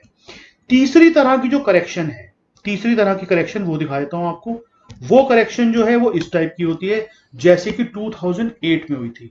ये प्राइस में एक शार्प फॉल आया, प्राइस यहां थोड़ा टाइम खड़ा हुआ और यहां आ गया, बिल्कुल ऐसे, और उस यहां आ गया, बल्कि 2008 में तो यहां आ गया था, ये हाई है यहां पे, और यहां खड़ा हो गया, यहां पे खड़ा हो गया, और यहां से फिर धीरे धीरे ऊपर निकल गया। तो ये हो गया प्राइस और ये हो गया टाइम, इस तरह की रिकवरी। तो ये एक्चुअली वी शेप रिकवरी है, लेकिन इसके अंदर क्या हुआ है कि टाइम बीता है ऊपर सारा, यहां टाइम नहीं बीता। क्योंकि जब भी इस तरह के शार्प फॉल आएंगे, देखो मार्केट क्या है, मार्केट कोई चैरिटी तो है नहीं यहां पे। अगर मार्केट के अंदर इतना शार्प फॉल आया है, इतने बड़े साइज का, 2008 के अंदर ये क्या था, करीबन 60% का फॉल था, और 60% का फॉल इसलिए था कि इससे पहले बहुत बड़ी चाल थी, मतलब 5 गुना मार्केट हो गई थी। 900 का जो निफ्टी थी वो लगभग 6300 हो गई थी, और तो 900 हाँ, करीबन 1000 की निफ्टी थी, 1000 की निफ्टी 6000, यानी 6 गुना हो गई। 6 गुना से ज्यादा होने के बाद ये 60% की करेक्शन आई थी। और आज की डेट में अब क्या हो रहा है, आज की डेट का, अब ये जो सिनेरियो है, ये वी शेप जो रिकवरी का सिनेरियो है, तो इसके अंदर जो टाइम होगा ना, वो यहां बीतेगा ऊपर की तरफ, यहां पे, ना कि यहां पे, नीचे की तरफ नहीं बीतेगा, ऊपर की तरफ बीतेगा टाइम। ये 2008 की रिकवरी। तो रिकवरीज के जो पैटर्न है वो समझने बहुत जरूरी है। अभी आज की स्टेज में क्या है, आज की स्टेज के अंदर क्या है, हम पहले ही यहां पर खड़े थे, जैसे अभी हम यहां पे खड़े थे बहुत टाइम से। हम कैसे खड़े थे वो दिखा देता हूं आपको, एक मिनट, इसको दोबारा से लगा देते हैं, ये देख लेते हैं। ये हम यहां से चल रहे थे, ये करीबन आप समझो हम चले थे 2014 से, मान लेते हैं, क्योंकि 14 से ही चले थे हम नीचे, 6000 के आसपास से, जब वो मोदी जी की सरकार आई थी पहली वाली, वहीं से। उसके बाद हम यहां आ गए, हम यहां पर आके एक खड़े हो गए ऐसे, जो हमने ऊपर की तरफ करीबन 11,500 12,000 के लेवल अभी लगाए थे, ये 12,000 के लेवल, नीचे की तरफ हमने 10,000 के लेवल, यहां पर हम पिछले 2 साल से खड़े थे। अब उस समय क्या हुआ, हमने ऊपर जाने की कोशिश करी और 12,000 के ऊपर हल्के से निकले, और वहां पर एक हमारे सामने एक एक्सीडेंट आ गया। अब हम यहां आ गए। अब बहुत सारे दोस्तों का ये सवाल था कि सर आप बोल रहे हैं वी शेप रिकवरी होने की संभावना है, अब मैं नहीं बोल रहा हूं होगी, संभावना है, तो टाइम वाइज करेक्शन कैसे होगी? तो ये क्या था पहले, ये जो था ये भी तो वही था। आप जाके चार्ट देखेंगे, ये आपको टाइम वाइज करेक्शन ही तो लगेगी सारी, क्योंकि वही खड़ा है पिछले 2018 का, तो हम कहीं गए नहीं, तो ऑलरेडी यहां टाइम बीत चुका है। अब बाकी जो टाइम है, ऐसा नहीं मैं कह रहा हूं कि पूरा टाइम बीत गया, बाकी जो टाइम है उसकी संभावना इस चीज की ज्यादा है कि वो यहां बीतने की बजाय, क्योंकि अगेन वही बात है, मार्केट चैरिटी तो है नहीं कोई कि आपको 35% 40% नीचे वो माल लेने का मौका दे दे। जबकि 2008 की बात करें, वहां 60% की करेक्शन थी, वहां नहीं रुकी, उससे पहले जबकि बुल मार्केट थी जो 6 गुना हो गई। यहां तो हम चले ही नहीं कुछ भी, यहां तो हम ऊपर ही नहीं आए। अभी 6 के 12 रो पिट के वो मुश्किल से, वो भी 6 के 12 रो पिट के वो भी इंडियन करेंसी में, डॉलर में तो हम कहीं गए नहीं, डॉलर में तो हम माइनस में नीचे। उसके बावजूद तो ये यहां पे रुकने की संभावना इसकी बहुत कम है। इसकी संभावना ये है कि ये कहीं ना कहीं इस ढंग से ऊपर की तरफ चले, थोड़ा सा यहां रुके। इसको मैं क्लीन कर देता हूं, चार्ट को दोबारा दिखाता हूं आपको कैसे। जैसे हम यहां चले, ये हमने एक रेंज बनाई, यहां हम गिर गए, एक्सीडेंट आ गया हमारा कोई उस। अब इसके बाद में इसकी संभावना इस चीज की ज्यादा है कि थोड़ा टाइम यहां काम कराने के बाद हम इस जगह पे काम करें। मेरा अपना मानना ये, इस जगह पे करें, मार्केट अगर कोई वही चमत्कार कर दे, वो ऐसी वाली चीज जो मैंने अभी आपको पहले बोली कि मार्केट अनथिंकेबल करती है कुछ ना कुछ, तो फिर तो वो यहां जाके करेगी सारा काम, इधर ऊपर मार्केट यहां जाके करेगी सारा काम फिर 11-12 हज़ार के आसपास, अगर वो अनथिंकेबल वाला काम हो गया। नहीं तो अगर मेरा मानना है कि अगर यहां पे भी काम करे, यानी कि नीचे की तरफ मोटा मोटी 10, 10:30 और ऊपर की तरफ 11 या 11:30 जो भी है, यहां पे काम करेगी सारा और फिर निकलेगी किसी दिन। तो ये जो है, अब फिर क्या हो गया, अब आप समझो कि प्राइस वाइज करेक्शन तो ये हो गई, चलो जो हो गई। टाइम कितना बीता, टाइम बीता ये पूरा टाइम है एक्चुअली, ये है पूरा समय जो मार्केट ने काटा है वहां पे इससे पहले ऊपर जाने के लिए। तो इसीलिए इस बार इस चीज के होने की संभावना बहुत ज्यादा है, क्योंकि हम ऐसे चले हैं, ऐसे खड़े हुए हैं, ऐसे गिरे हैं, तो इस जगह के ऊपर ज्यादा खड़े होने की संभावना नहीं है, अनलेस एंटिल। अब अनलेस एंटिल क्या है कि अगर ये चीजें बहुत खराब, ग्राउंड के ऊपर कुछ ज्यादा खराब हो गया, फिर जैसे मैंने पहले कहा था, फिर इसको 6 महीने नहीं, फिर इसको 3 साल लगेंगे, फिर ये यहीं पे ही घूमता रहेगा 2-3 साल तक, क्योंकि चीजें फिर ज्यादा खराब हो जाएंगी, फिर मार्केट को ऊपर जाने का कोई कारण नहीं होता, तो फिर मार्केटें उस चीज को बहुत लंबा पोस्टपोन कर देती हैं। लेकिन आज की तारीख तक ना तो चार्ट्स के ऊपर, ना स्टॉक्स के ऊपर, ना किसी चीज के ऊपर ये हमारे को क्लैरिटी है कि हम यहां पे इतना समय खड़ा हो सकते हैं नीचे की तरफ।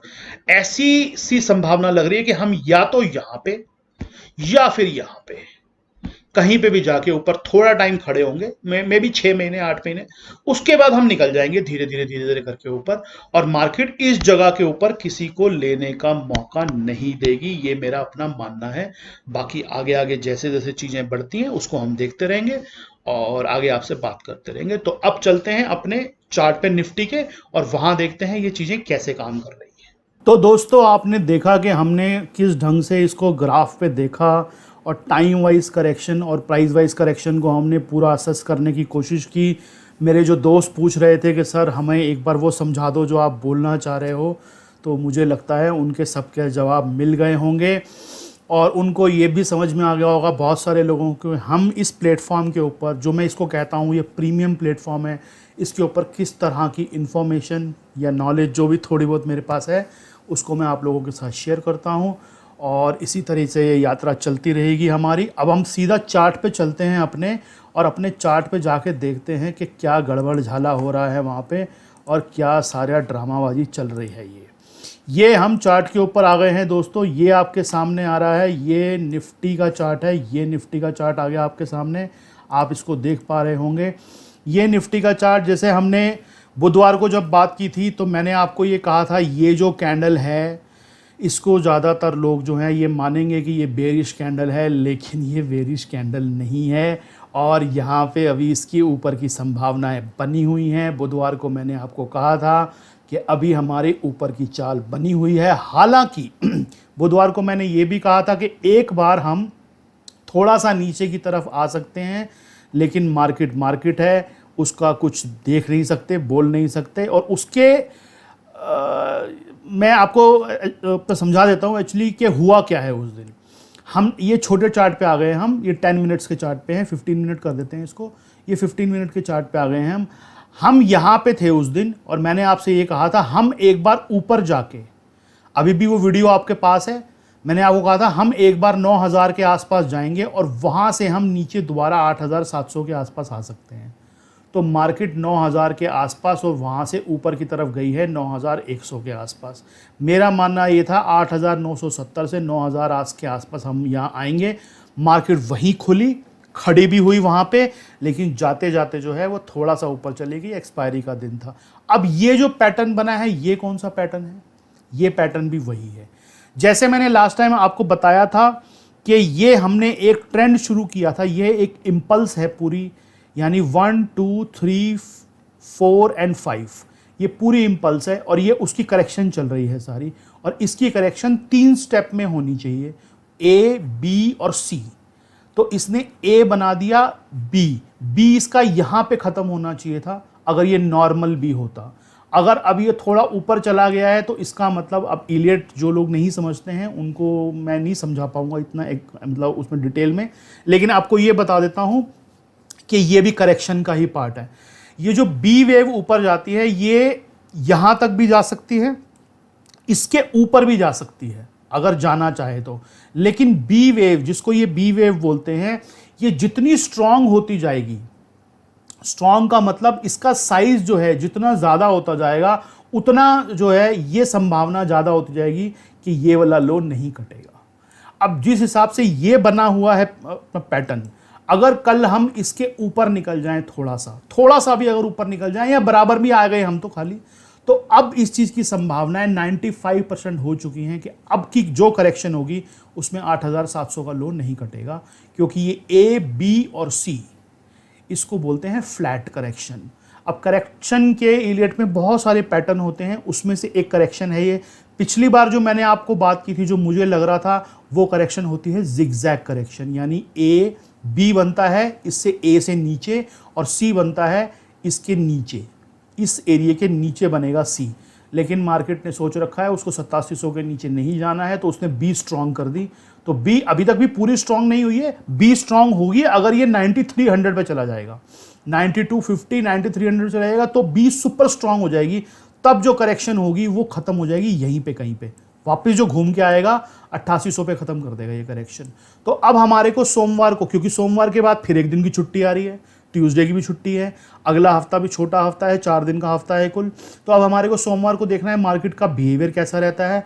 अगर हम इसके ऊपर निकलने की कोशिश करते हैं, अब आपको समझा देता हूं, जिन लोगों ने लास्ट वीक का होल्ड किया हुआ है माल, उनको कोई चिंता करने की ज़रूरत नहीं है, क्योंकि उन्होंने बहुत नीचे का लिया हुआ है। जिन्होंने काट पीट दिया उनके लिए भी कोई दिक्कत नहीं है। मैंने आपको कहा था आप बिल्कुल होल्ड करके ला सकते हो ऑप्शन के ज़रिए, ये आपको साफ बता दिया था मैंने।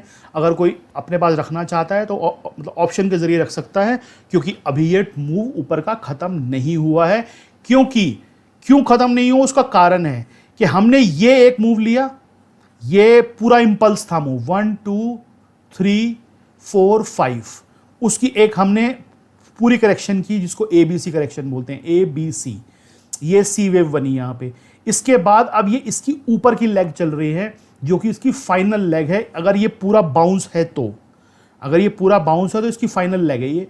वो फाइनल लेग के अंदर भी मैंने आपको जैसे बताया था 5 स्टेप में बनेगी, जैसे यहाँ पे 5 स्टेप बने हैं वैसे ही 5 स्टेप में बनेगी। और एक बात आपको और बताऊं, जो सी वेव होती है, जो ये सी वेव है, ये ए वेव जितनी कम से कम होती है।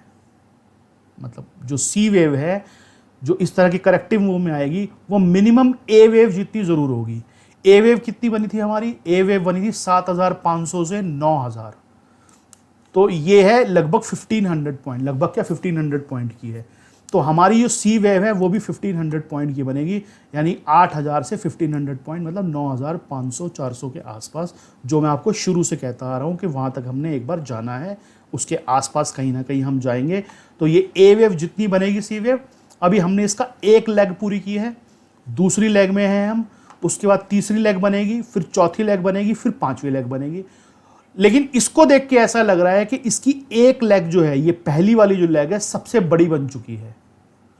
अब इलियट के अंदर एक ये भी पैटर्न होता है कि अगर जो लेग सबसे बड़ी बन चुकी है, अब मैं आपको डिटेल में नहीं बता सकता, खैर मोटा मोटी बता देता हूं कि अब जो भी लेग ऊपर की बनेगी, तीसरी बनेगी या पांचवी बनेगी, वो इतनी बड़ी नहीं होगी, वो इससे छोटी होगी। यानी ये 1000 पॉइंट की लेग है तो तीसरी लेग जो है इससे छोटी बनेगी, चाहे 500 बने चाहे 600 की बने, इससे छोटी लेग बनेगी। और फिर पांचवी उससे भी छोटी बनेगी, चाहे वो 300 बने चाहे 200 बने। तो जो भी अगली लेग होंगी, इम्पल्स जिसको हम बोल रहे हैं, जैसे ये इम्पल्स वेव है, एक इम्पल्स वेव जो है वो अगली वाली लेग इससे छोटी होगी। बहुत सारे दोस्त मेरे ऐसे होंगे जिनको ये भाषा शायद समझ में नहीं आ रही होगी, लेकिन वो हमारे साथ संगत का असर रहता है, वो जिस कहते हैं जहाँ रहो उसकी आदत पड़ जाती है। धीरे धीरे आपको समझ आ जाएगी, मैं स्टेप बाय स्टेप बताता जा रहा हूँ आपको, तो इसलिए आप तो उनको भी आ जाएगी। ये अब हम आ रहे हैं, अब अगले वीक के लिए क्या संभावना है, संभावना ये है, छोटे चार्ट पे चला जाता हूँ, 5 मिनट के चार्ट पे। 5 मिनट के चार्ट पे अगर ये यहाँ से ऊपर नहीं जा पाता है तो आप समझ लीजिए ये इसके आसपास तक आएगा, इससे ऊपर ऊपर ही खत्म कर देगा, ये बराबर या ऑलमोस्ट बराबर 8700 के आसपास ये खत्म कर देगा इस लेग को, ये जो नीचे आएगी लेग। तो हमारी ए बी और सी लेग यहाँ खत्म हो जाएगी और हमारी एक नई लेग निकलेगी ऊपर की, वो लेग इसके ऊपर जाएगी और इससे ये जो पूरी लगी है इससे छोटी होनी चाहिए अगर ये करेक्शन है तो। अगर ये इंपल्स है तो इससे बड़ी भी हो सकती है, लेकिन अभी तक ऐसा लग रहा है कि वो वेव जो ऊपर की चलेगी वो इससे छोटी होगी। छोटी का मतलब ये 1000 पॉइंट की तो वो 500 पॉइंट 600 पॉइंट 8700 से अगर मैं मान लूँ 600 पॉइंट भी हैं, अगर मैं 8700 ये मान लूँ और यहाँ से 600-700 पॉइंट भी गिन लूँ तो मोटा मोटी आप 9300 पहुँच गए उस थर्ड लेग के अंदर। उसका एक फोर्थ लगेगी, उसका फिफ्थ लगेगी ऊपर की। तो वो अभी इसमें टाइम है थोड़ा सा, मतलब अभी इसमें समय है 1 से 2 हफ्ते का। ऐसा नहीं है कि कल हो जाएगा 2 दिन में। जो पूरा है ये, इसको पूरा होने में 1-1.5 हफ्ता लगेगा। हालांकि मार्केटें आजकल थोड़ा फास्ट काम कर रही हैं, फिर भी 1-1.5 हफ्ता लगेगा इसको। तो ये है हमारा जो निफ्टी का पैटर्न। बैंक निफ्टी का पैटर्न देख लेते हैं। बैंक निफ्टी क्या बता रही है, सेम चीज़ है। बैंक निफ्टी में भी ये इंपल्स बनी थी, ये ए बनी, ये बी बनी। अब इसकी देखो, इसकी बी अभी ऊपर नहीं जा पा रही। निफ्टी की बी यहां तक पहुंच गई है, इसकी बी नहीं गई, तो इसका पैटर्न थोड़ा डिफरेंट बन रहा है।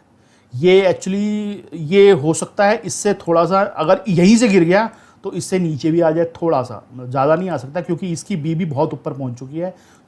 बी जो जिगजैग करेक्शन होती है उसका बी का टारगेट जो होता है, बी का एरिया होता है 61.8%। ये 61.8% से ऊपर निकल चुकी है, तो अब ये फ्लैट करेक्शन के अंदर आ चुकी है। तो फ्लैट करेक्शन नॉर्मली यहाँ ख़त्म हो जाती है, लास्ट वाला जो लो है उसके आसपास। ये है हमारा बैंक निफ्टी का चार्ट। और बैंक निफ्टी का बड़े वाला जो चार्ट दिख रहा है, ये डेली चार्ट के अंदर भी सेम है। आपको याद होगा हमने यहीं पे बात की थी, और बात की थी कि हमने इसके ऊपर जाना है, एक बार 21,450 के ऊपर जाना है हमने। 60 मिनट का चार्ट दिखा देता हूँ आपको। ये रिट्रेसमेंट लेवल है, 38% की पहली रिट्रेसमेंट है जो हमारी 22,000 के आसपास आ रही है, जो इसके ऊपर आएगी।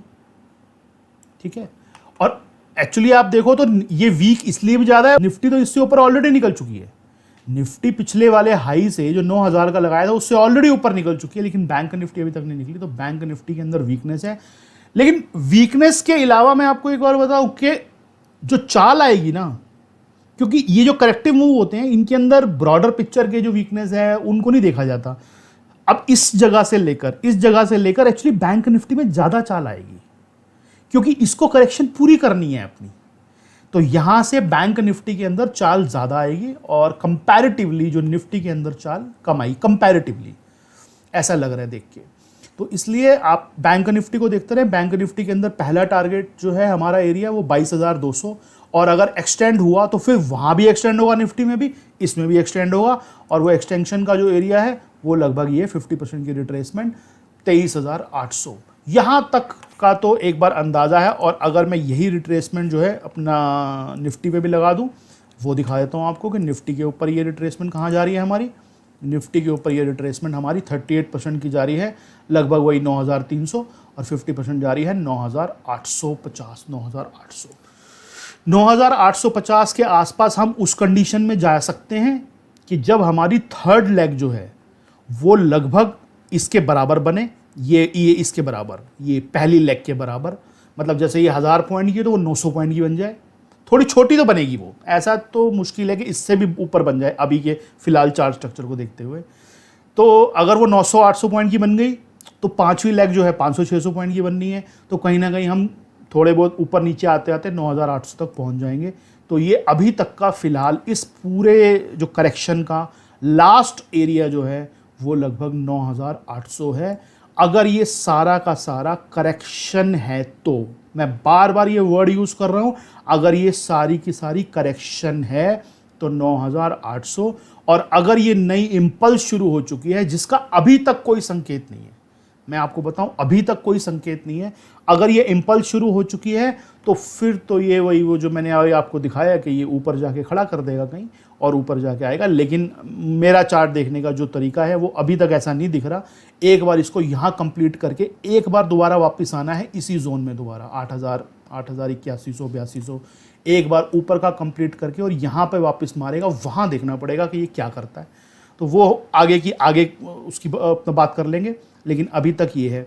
एक आपको दिखा दूं कि ये निफ्टी जो नेक्स्ट का चार्ट, ये सबसे बड़ा इंडिकेटर बनेगा हमारे लिए। अब जो आपको मैं वहां कह रहा हूं होने के लिए, जो निफ्टी में बैंक निफ्टी के अंदर जो मैं कह रहा हूं होने के लिए, वो यहाँ पे ऑलरेडी हो चुका है। अब देखो यहाँ पे ये करेक्शन जो है, ये ABC की करेक्शन ऑलरेडी पूरी होने की कगार पे आ चुकी है। कैसे, ये 10 मिनट का चार्ट दिखा देता हूँ आपका। ये देखो आपको, इसने भी 1 2 3 4 5 मारा, ABC मारा, C मारने के बाद इसने 1 2 3 4 और ये ऊपर इसने अपनी 1 2 3 4 ये 4 की करेक्शन कर रहा है, वो सेकंड की करेक्शन कर रहा है, ये 4 की करेक्शन कर रहा है।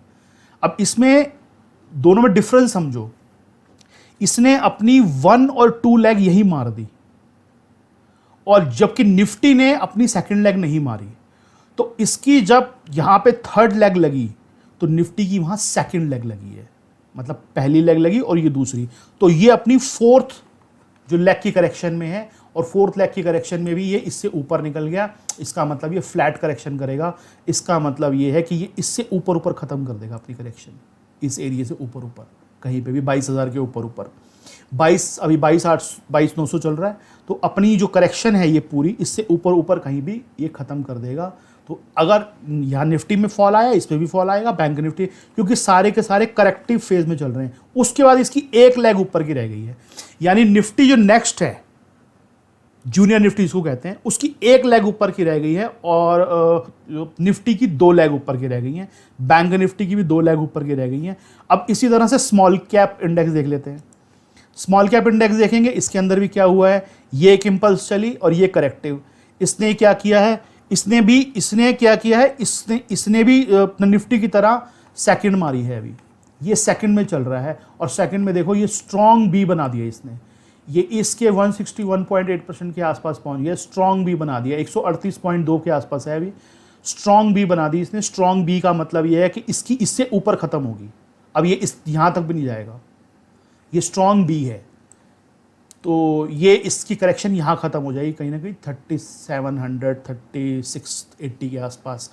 तो ये सेकंड, तो इसकी भी अभी एक लेग 2 लेग, इसकी भी ऊपर की 2 लेग बाकी है स्मॉल कैप की, और बैंक निफ्टी की भी। और बैंक निफ्टी में भी चाल इतनी नहीं आई है। आप इसका डेली का चार्ट देखेंगे तो आप पाएंगे कि हालांकि ये इससे ऊपर तो निकला है लेकिन इसकी चाल बड़ी नहीं आई है, और इसकी रिट्रेसमेंट भी अगर आप 38% भी पकड़े नॉर्मल, तो 38% के हिसाब से भी अभी बहुत ऊपर आता है 4,400। तो मोटा मोटी ये सारा सिनेरियो देखने के बाद, ये सारी जो चीज़ें देखने के बाद 2 चीज़ें हमारा कंक्लूजन निकला।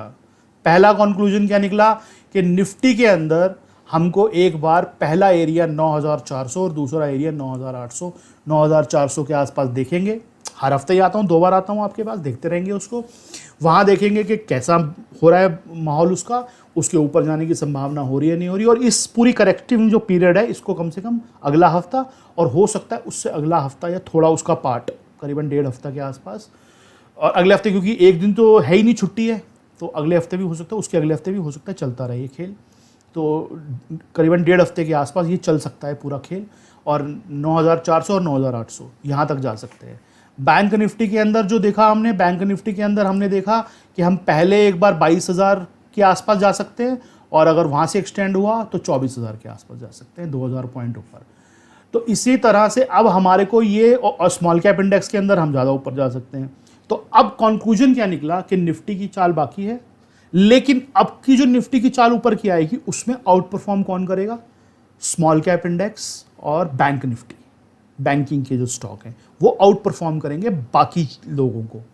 स्मॉल कैप छोटे वाले स्टॉक, और ये एक मिड कैप का भी चार्ट देख लेते हैं। इसके अंदर देखते हैं ये 10 मिनट्स का चार्ट, 15 मिनट का चार्ट देखते हैं। इसने कौन सी लेग मारी है, इसने भी सेकेंड लेग ऊपर मारी है, 1 2 3 4 5, और ये भी निफ्टी नेक्स्ट की तरह स्ट्रॉन्ग बना के चल रहा है।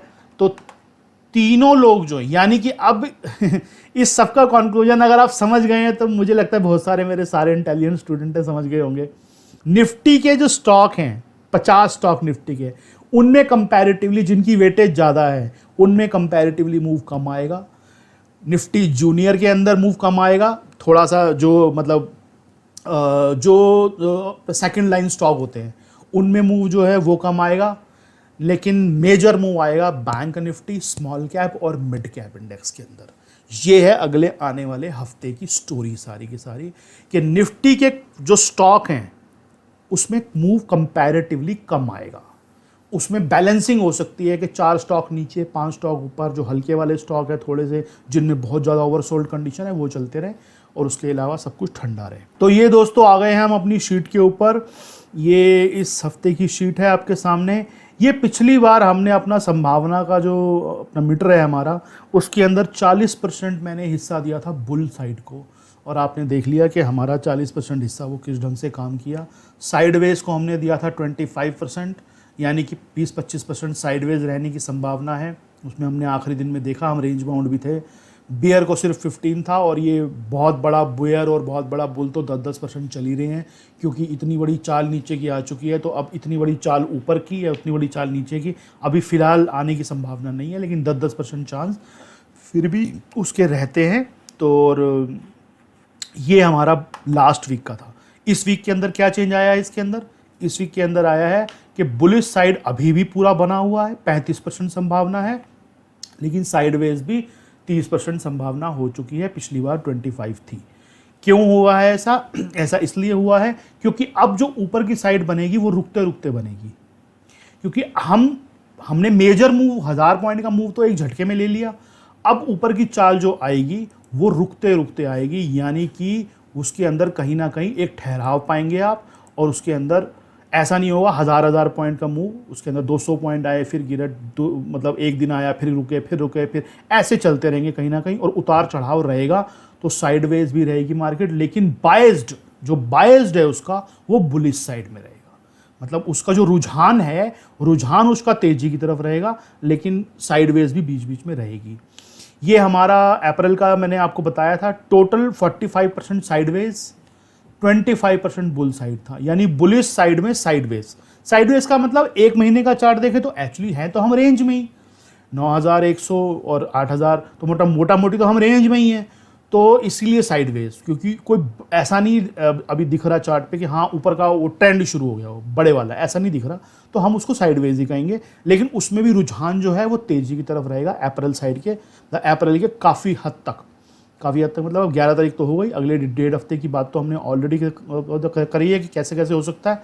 तो कुल मिला के इस पूरे मतलब जो भी अपना टाइम रह गया, 15-20 दिन रह गए, इसके अंदर रुझान जो है वो तेज़ी की तरफ ज़्यादातर समय रहने की संभावना है। लास्ट जो हिस्सा है इस अपना मंथ का, उसके अंदर थोड़ी सी मुझे लग रहा है कि तकलीफ़ हो सकती है, उसको देखेंगे आने वाले समय में। ये हमारे वीकली के लेवल हैं, आपके सामने है। जैसे मैंने आपको पिछली बार कहा था कि अब समय आ गया है कि आप लेवल्स के हिसाब से काम करें। लास्ट टाइम हमने देखा था हमारा 8675 का लास्ट लेवल था निफ्टी का ऊपर, और वो पहले दिन ब्रेक हो गया था।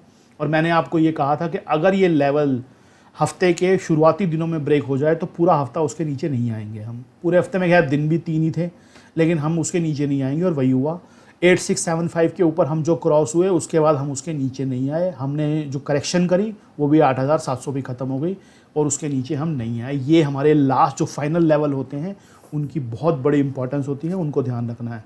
इस बार का फाइनल लेवल जो ऊपर का रेजिस्टेंस है 9850, जिसकी हमने अभी बात करी कि वो एक हमारा आखिरी टारगेट है इस पूरे जोन का, अनलेस अनटिल कि अगर ये कोई नया ट्रेंड शुरू हो गया तो अलग पार्ट है। और नीचे का 8375 जो 8400 की बात आपको याद होगा पिछली बार भी मैंने की थी कि उसके नीचे निकलने के बाद ये सारा का सारा जो ऊपर का मूव है ये ऑलमोस्ट ओवर हो जाएगा, मतलब ख़त्म हो जाएगा ये मूव। क्यों होगा, कैसे होगा, उसको बाद में देखेंगे। लेकिन 8400 अगर नीचे कट गया 8375 मोटा मोटी, तो ये पूरा मूव जो है ख़त्म होने के जो अपने सिग्नल दे देगा अपने, तो ये देना है। बैंक निफ्टी के लेवल भी आपके सामने हैं। ये लेवल मैंने इसलिए नहीं दी थी आपको पिछली बार, क्योंकि लास्ट मंथ के अंदर जैसे बताया था आपको बहुत बड़ी रेंज थी, तो ऐसे बेहुदे से लेवल निकल रहे थे, उनको फ़ायदा नहीं देखने का भी, काम करने का भी। तो मोटा मोटी हमारी पहली रेजिस्टेंस जो है ऊपर की तरफ जो 9800 और नीचे की तरफ 7375 जो कि पिछले वाले लो से भी नीचे है। तो ये दोनों मैंने आपको कहा था आपको इन्हीं दोनों को देखना है, बस इससे ज़्यादा नहीं देखना, क्योंकि पिछले महीने की कैंडल इतनी बड़ी थी, लेवल इतने ज़्यादा ऊपर थे, वाइड रेंज थी बहुत बड़ी, तो वहाँ पर क्या है लेवल बहुत बड़े बड़े निकलते हैं ऊपर नीचे के, तो फ़ायदा नहीं होता उनको देखने का। और मैंने आपको ये भी कहा था कि जितनी बड़ी कैंडल बन चुकी है पिछली बार, उतनी बड़ी कैंडल इस महीने सवाल ही नहीं पैदा होता बन जाए। इस महीने बहुत ही छोटी कैंडल बनेगी, आपको देखने में ऐसा लगेगा 2 चीज़ें बनी है कोई, ऐसा सा लगेगा। ये बैंक निफ्टी के लेवल है, वही आ गया 22150। हमने जो अभी बात की 22000 के आसपास हमारा लास्ट लेवल है ऊपर का इस हफ्ते का, 4 दिन है कुल हफ्ते के अंदर, तो 22000 के आसपास हम एक बार जा सकते हैं ईजीली। तो और नीचे की तरफ जो है, नीचे की तरफ 17675 जो हमने लास्ट टाइम शायद बात की थी कि इसके नीचे जाएगा, अगर 18,000 के नीचे जाएगा तो वहाँ पर थोड़ा सा इसमें वीकनेस आ सकती है। और ये है, ये अब एक ओपन इंटरेस्ट का डेटा देख लेते हैं। ये थोड़ा इंटरेस्टिंग डेटा है, इस बार इसको देख लेना ज़रूरी है। ये इंटरेस्टिंग डेटा कैसे है वो बता देता हूँ आपको। ये क्लाइंट साइड की पोजीशन देखिए, क्लाइंट साइड ने क्या किया है, अपने इंडेक्स फ्यूचर स्टॉक्स के अंदर शॉर्ट बढ़ा के गए हैं ये लोग और लॉन्ग काट गए हैं ये। अब ये शैतान बच्चे जो हैं ये मान रहे हैं कि मूव ख़त्म हो गया ऊपर का, या 9,000 के ऊपर ज़्यादा जाने की संभावना नहीं थी, तो इन लोगों ने क्या किया कि स्टॉक बेच दिए और स्टॉक अपने पास जो लॉन्ग थे वो काट दिए और शॉर्ट और बना दिए, और इंडेक्स के अंदर भी शॉर्ट बना दिए, यानी कि और लॉन्ग तो बहुत ही थोड़े से इंक्रीज़ हुए हैं। तो यानी कि क्लाइंट साइड जो है, जो रिटेल जो पब्लिक होती है, वो नेट शॉर्ट बैठ गई है इस समय इस डेटा के हिसाब से। अब ये एक और हमारी कंफर्मेशन आ गई है कि क्लाइंट साइड जो है अगर नेट शॉर्ट बैठ जाता है तो फिर बाज़ार के ज़्यादा नीचे आने की संभावना है तो भूल ही जाओ आप कि होंगी, क्योंकि एफआईज और प्रो डेस्क जो है वो एक्चुअली सबसे इम्पॉर्टेंट पार्ट जो अदा करते हैं इस चीज़ में। और क्लाइंट साइड अगर नेट शॉर्ट बैठा है तो इसमें संभावना इस चीज़ की बहुत ज़्यादा है कि मार्केट इनको और तंग करे हफ्ता 10 दिन और ये आसानी से नीचे ना आए। एफआईज देख लेते हैं। एफआईज ने क्या किया, शॉर्ट काटे हैं अपने यहाँ पे थोड़े से स्टॉक्स के, और स्टॉक्स के लॉन्ग बढ़ाए हैं, और यहाँ इंडेक्स में लॉन्ग बढ़ाए हैं, और इंडेक्स के शॉर्ट लगभग उनके पहले ही कम थे, अभी भी कम ही है। इंडेक्स के लॉन्ग बढ़े हैं, स्टॉक्स के लॉन्ग बढ़े हैं, स्टॉक्स के शॉर्ट कटे हैं, यानी कि एफआईज जो हैं वो बुलिश साइड में ही हैं अभी। उनके अंदर पिछले हफ्ते की कंपैरेटिवली कोई ऐसी चेंजेस नहीं आए हैं। मेन जो अभी खेल रहे हैं वो खेल रहे हैं प्रोडेस्क वाले और जो क्लाइंट साइड वाले। प्रोडेस्क वाले क्या कर गए हैं, प्रोडेस्क वाले भी शॉर्ट स्टॉक्स के अंदर बना गए हैं और लॉन्ग जो हैं वो भी ऐड करके गए हैं। अब क्लाइंट साइड के अंदर और इसमें क्या फ़र्क है कि ये अपने लॉन्ग भी काट गए और यहाँ शॉर्ट बना गए। तो अब ऐसा होने की संभावना है कि जितने उन्होंने शॉर्ट बनाए हैं उतने इनके लॉन्ग हैं, और इनके जो शॉर्ट हैं वो डिफरेंट हैं एक्चुअली। वो शॉर्ट दूसरे स्टॉक हैं जिन्होंने शायद ऊपर नहीं जाना या जिनकी एक बार ऊपर की चाल कंप्लीट हो गई है। तो कहीं ना कहीं, और यहाँ पे आप देखिए ये इंडेक्स के शॉर्ट काट गए हैं और लॉन्ग बढ़ा गए हैं प्रोडेस्क वाले। तो और क्लाइंट क्या कर गया है, क्लाइंट शॉर्ट बढ़ा गया है, लॉन्ग भी थोड़े से बढ़ा गया लेकिन शॉर्ट बढ़ा गया है। तो यानी इसका मतलब क्या है कि ये कहीं ना कहीं प्रोडेस्क वाले जो है वो क्लाइंट को पकड़ लेंगे, कहीं ना कहीं उनकी दिक्कत पैदा कर सकते हैं। तो क्लाइंट जो रिटेल पब्लिक होती है उसका डेटा होता है, और वो ये बता रहा है कहीं ना कहीं कि अब ये सारी चीज़ें ये बता रही हैं, चार्ट भी ये बता रहा है, ये भी डेटा भी ये बता रहा है कि कहीं ना कहीं अगला हफ्ता हमारा ठीक ठाक ही निकलने वाला है, और उसके अगला हफ्ता भी अगर कुछ चेंजेस नहीं हुए चार्ट्स के अंदर या डेटा के अंदर। चार्ट्स इंपॉर्टेंट होते हैं, ये तो घूम जाता है डेटा तो 1 घंटे में रिवर्स हो जाएगा, कोई ना, मतलब इधर की पोजीशन इधर आ जाएगी, इधर की पोजीशन इधर आ जाएगी, लेकिन हम चार्ट्स के ऊपर ज़्यादा काम करते हैं। चार्ट्स देखते हैं, प्राइस बिहेवियर बता रहा है, ऊपर की तरफ जाना है तो ये जाना है। ये मैंने आप लोगों के लिए चार्ट लगा दिए हैं यहाँ पे काफ़ी सारे, मतलब जो हम आपको देते हैं हर बार, ये चार्ट हैं जो अभी हमने देखे सारे के सारे, जूनियर निफ्टी का भी और जो अपना स्मॉल कैप बैंक निफ्टी सारे चार्ट आपको लगा के दे दिए हैं। और ये शीट एनालिसिस हमने कर ली अपनी, ज़्यादा कुछ था नहीं इसके अंदर, लेवल बता दिया आपको, और हमने इसका ओपन इंटरेस्ट का डेटा सारा का सारा देख लिया है। इसके अलावा हमारा ये संभावना का जो है मीटर वो आपके सामने है, ये आपको आपके साथ में बुलेटिन के साथ में ये PDF आ जाती है, उसको आप देख सकते हैं। अब सीधा मैं चल पड़ता हूँ अपने स्टॉक्स के ऊपर।